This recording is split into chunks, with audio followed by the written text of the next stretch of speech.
睡前听完一本书，今天我们读微行为心理学，你有没有过这样的时刻？深夜里，你独自坐在灯下，回想白天的一次对话，对方那微微闪避的眼神，那不经意摸鼻子的动作，那突然交叉的双臂，你忽然觉得心底涌起一股莫名的不安。你问自己，他是不是在隐瞒什么？他是不是已经不爱我了？那些细小的几乎转瞬即逝的动作，像夜风中摇曳的烛光，照亮了人心最隐秘的角落，却又让你感到一种深深的孤独和无力。人生本就是一场无声的博弈，我们都在努力读懂彼此，却常常在这些微小的行为里迷失了自己。今天我们来读这本微行为心理学，它不是教你操控别人，而是告诉你把架势去。那些你忽略的微动作，其实是人心最真实的低语，是命运在悄无声息中给我们的一丝提示，一线希望。张慧妍，一位专注于大众心理学普及的作者，他写过很多通俗却深刻的心理学书籍，像重口味心理学、沟通心理学这样的作品，都在试图拉近心理学和普通人之间的距离。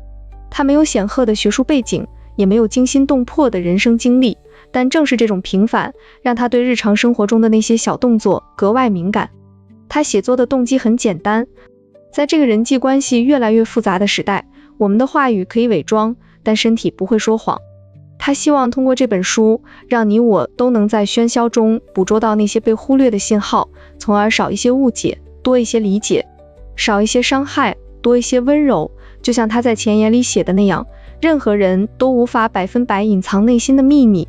他想告诉我们，心理学不是高高在上的学问，而是照亮日常的微光。这本书没有一个连续的长故事，它更像是一面面碎镜，映照出生活中的无数片段。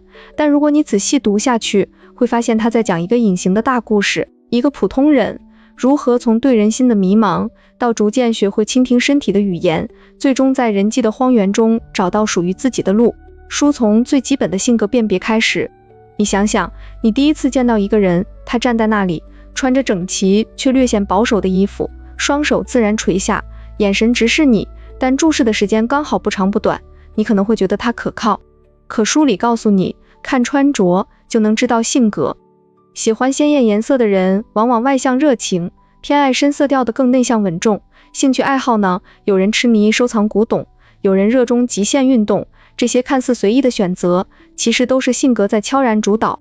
然后书带你深入那些日常小接触。你有没有发现，有些人聊天时总喜欢轻轻触摸手臂，这是亲近的信号。可如果对方突然后退半步，那或许是防备。书里举了很多生活化的例子，想象一个场景，你和朋友在咖啡馆闲聊，他笑着听你说话，却不自觉地揉着脖子，你以为他只是累了，但其实那是压力在作祟。他可能对你的话题有异议，却不愿直说。转折来得自然，却又让人心悸。书进入微表情的部分，眉毛微微上扬，是真正的惊喜，嘴角勉强上拉，却眼睛没笑，那是社交式的假笑。你开始回想自己的生活，职场里上司点头赞许，却手指轻敲桌子，那是轻视的信号。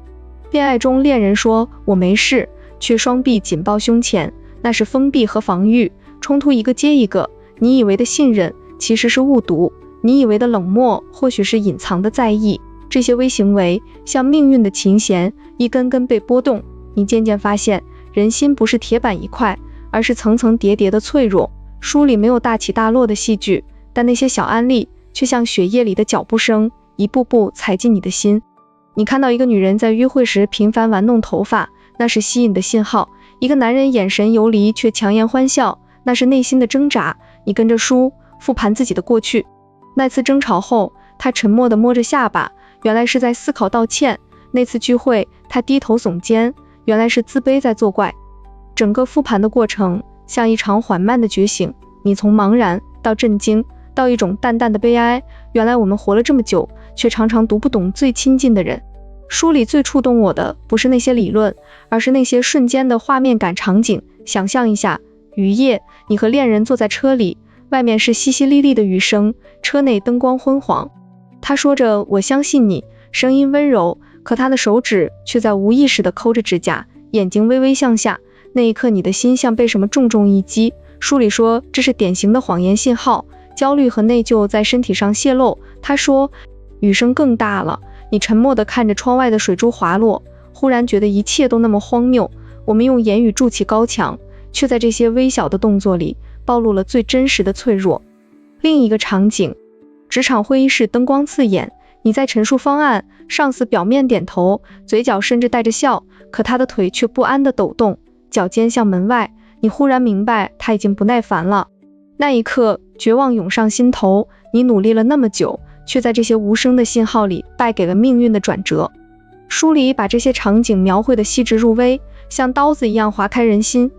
一个微笑背后的冷漠，一个触摸背后的疏离，一个眼神背后的背叛。这些高潮不是轰轰烈烈的哭喊，而是安静的血液般的沉默。你看着那些插图，看着惊讶时眉毛的变化，看着轻视时皱起的眉头，忽然觉得人性如此赤裸，又如此可怜。我们都在努力掩饰，却终究掩饰不住。那一刻，你有没有觉得心痛的像被什么勒紧？从这些微行为里，我们读到的不只是技巧，更是人生的荒谬与温柔。命运从来不是宏大的风暴，而是这些细碎的动作，一点一点推着我们前行。你以为掌控了局面，却在对方的一个耸肩里跌入深渊；你以为失去了希望，却在恋人无意的一个眼神交汇里找到一丝温暖。书的核心思想很简单，身体不会说谎，它告诉我们，人性是复杂的，充满矛盾。我们渴望被理解，却又害怕被看透；我们追求真诚，却常常用假笑遮掩。苦难来自于误读，希望来自于觉察。你学会读懂微行为，不是为了算计别人，而是为了少一些伤害，多一些慈悲。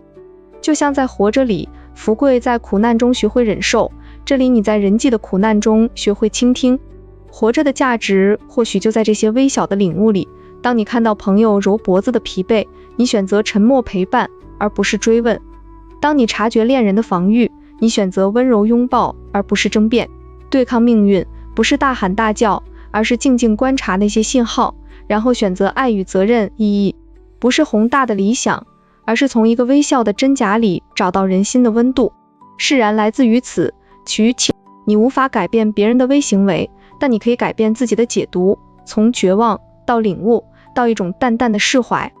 人心如深渊，但微行为是投向渊底的灯光。这或许是书里最金句的一句。它提醒你，我在这个荒谬的世界读懂这些小动作，就是在对抗孤独，就是在寻找活下去的理由。读完微行为心理学，你会发现生活并没有变得更容易，但你多了一双眼睛，能看到那些隐藏在沉默里的哭泣，看到那些伪装在微笑里的渴望。我们都在命运的琴弦上挣扎，那些微行为就是琴声的回响，有时刺耳，有时温柔，却始终真实。今晚关上灯前，你不妨回想一下今天遇到的那些人，他们的眼神、手势、真诚、坐姿，你读懂了多少，又错过了多少？